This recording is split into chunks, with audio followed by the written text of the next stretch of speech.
Head for the Cure 5K events are not only successful fundraisers in the fight against brain cancer, but unique tributes for those currently fighting this terrible disease and remembering those who have lost their battles. Head for the Cure was started in honor of a man named Chris Anthony. Chris's motto was always keeping the faith. He lived it daily. He signed off every email with keeping the faith. And his faith enabled him to maintain his grace, dignity, courage, and strength throughout his illness. That's why every year we honor brain cancer patients and their loved ones with a special recognition we call Keeping the Faith. Each of their stories is personal and special, and all are inspiring. Caleb Shrout, nominated by Aaron Shrout. Caleb is a perfect example of keeping the faith through his brain cancer journey. In January 2012, at age 29, he was diagnosed with an anaplastic oleodendroglioma tumor in his right occipital lobe, about the size of a racquetball. In February 2012, he had an 8-hour surgery to have it removed. Surgery was successful and followed by a year of chemotherapy. He was left with a deficit of no field vision to the left of center in each eye, so essentially half blind. That was quite an adjustment, but he pushed through and found his new normal. The years following were great, and Caleb decided to make the most of each day. Unfortunately, in July 2018, Caleb went in for a routine MRI, and it was found that his tumor was back. He made the decision to have surgery again in August 2018. A similar surgery was repeated for the second time, and they got everything they could. This time it was more difficult, and pain management was a big issue. Once we figured out how to manage the pain, he slowly healed. Caleb then did 6 weeks of radiation every day in Houston, Texas, followed by 9 months of chemotherapy in Wichita.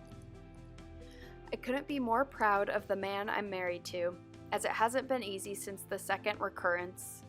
He continually experiences new physical issues that we believe are side effects from all the treatment he's endured. He also experienced in August of 2019 what we thought was a stroke, but later it was determined to be a seizure. He's 37 now and been through a lot, but he chooses to live each day as a gift and share how he has been blessed in the midst of chaos and hardship. Caleb is our hero and a true inspiration, and he definitely keeps the faith.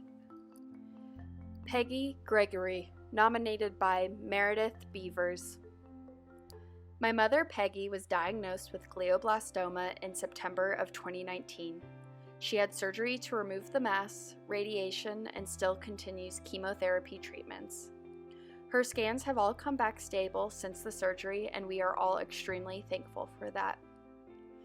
There are still not a lot of treatment options for patients with glioblastoma, but through all of this, my mother has always kept a positive attitude about her disease. She just recently celebrated her 69th birthday and will be celebrating 49 years of marriage in July. We are looking forward to more celebrations in the future with her. Jace Ward, nominated by Roger, Lisa, and Brooke Ward. Jace is our 21-year-old DIPG warrior, now in his 14th month since diagnosis. Recently, his symptoms have begun to return. There is no standard treatment available. Anything from here on will be phase 1 trial. Jace has endured biopsy, radiation, a year of impridone therapy. In one trial, he will be patient number 2, and the other, patient number 1. Jace understands, without groundbreaking trials, there will be no cure to DIPG. He is older than most DIPG patients and has a better chance of blazing a trail which he wears as a badge of honor. He takes each day in stride with the motto, #I can't die, I'm busy. When Jace's hopes of becoming a lawyer seemed less likely, he found his voice speaking for younger children with DIPG. He has spoken at the NIH demanding the right to share his data, at a White House briefing on the need for focus to fund the fight against the #1 killer of children, brain cancer. Most recently, he was behind the efforts to raise $400,000 to support 2 rounds of funding for expanded access to the trial drug ONC201, making it possible for 60 children and young adults to access the otherwise unavailable drug. Jace sends video messages to young children with DIPG, encouraging them to brave the radiation mask like a superhero, to push through and love their own bravery. Jace cares deeply about those around him. He chooses to be with friends and family over wish trips. He chooses to continue his senior year of college and to work establishing a CBD lab instead of other pastimes. Most importantly, daily he chooses to protect those closest to him from our fears regarding his tumor. Jace is the glue of our family. His easygoing compassion makes us each feel special. Jace pushes to be very independent. He approaches his illness with such courage, willing to battle for the best quality of life. We are proud of Jace. We are #ToughTogether. Thank you for your courage and for allowing us to honor you. New this year, the legacy of Love Nomination is easily defined by actions of integrity, encouragement, determination, and truly loving and serving others, especially those in need. The recipient of this must have a heart the size of Kansas and a strong desire to encourage and help others. This deserving person must be a leader each day and also have the courage to smile in the midst of adversity. We'd now like to share their stories. Amanda Haddock, nominated by David Herman. Amanda is a serial volunteer whose son, David, succumbed to GBM in 2012 at the age of 18. She was his caregiver throughout the 20-month battle and traveled with him to 4 different hospitals in 4 different states.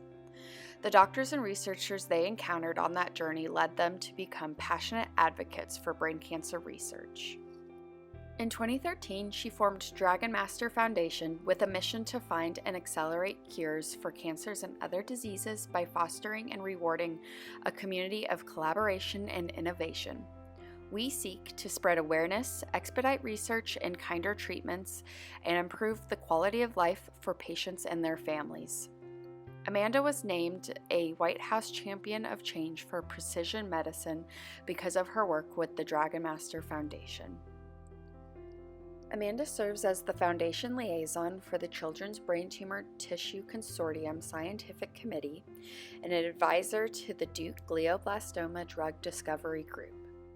She has also been in working groups for the Beau Biden Cancer Moonshot, the Gabriella Miller Kids First Data Resource Center, and the National Cancer Advisory Board Data Science Working Group. Clay Heidel, nominated by Katherine Heidel. 10 years ago, we had no idea what life would be like. We had been married for a little over a year when we found out I had a brain tumor. Since that day, he has been in this with me. I know that it is not only me that thinks about this every day, but so does Clay. Sometimes I think no one understands what it is like to have a brain tumor, but I know I am wrong. You do, Clay. In January, when I was doing my radiation treatment, I wanted to quit. I cried every day. It was so much anxiety. I told him that I could not live with this feeling. He sat down with me and listened. He told me that if I did not finish, I would be upset when something comes back. I knew you were right. So just in case I don't say it enough, thank you. Thank you for everything you do, for understanding, for giving me your love, and for being the best caregiver to me. Sean Ratcliffe, nominated by Jen York and Amanda Haddock. For us, it started out like any other Saturday morning. He was off to get his eyes checked, as we were sure that was what was causing his headaches. Not long after he arrived at the doctor's office, he sent me a text. They want me to get an MRI. Within a few hours, we heard the words that would change our lives forever. A very large mass on the right front lobe of your brain. It is cancer. He was 20 years old. 24 hours later, the tennis ball-sized tumor had been removed, or at least 90% of it. Maddie bounced back despite major pain and swelling, and he and I walked out of the hospital, confident that the worst was behind us. Naive, I know. Within a few weeks, the swelling was so bad that they had to put in a VP shunt. Within about a month, they removed the shunt as it had caused massive infection. He was now experiencing grand mal seizures, loss of memory, and functionality. Shortly after that, he was fired from his job. Basically, everything that could go wrong did go wrong. He continued to focus on school, and within just over a year, he graduated top of his class at ITT Tech. After 6 weeks of radiation, 11 months of chemo, and 5 stays in the hospital, we finally heard the words, "No evidence of tumor," and it looked like we were finally getting a break. He accepted a job in San Francisco, California. He had just gotten his dream job working for Google when we realized the infection had never really gone away, and 2 more surgeries would be required. The first was to remove the infected brain plate and start him on aggressive antibiotics. During that time, the cancer returned, and by the time they were able to replace the brain plate, the tumor had grown to the size of a fist. It was stage 4 and angry. The doctor was so aggressive in the recession of the tumor for the 5th and final surgery that Matty lost half of his eyesight in both eyes, the use of his entire left side, his short-term memory, and some of his cognitive skills.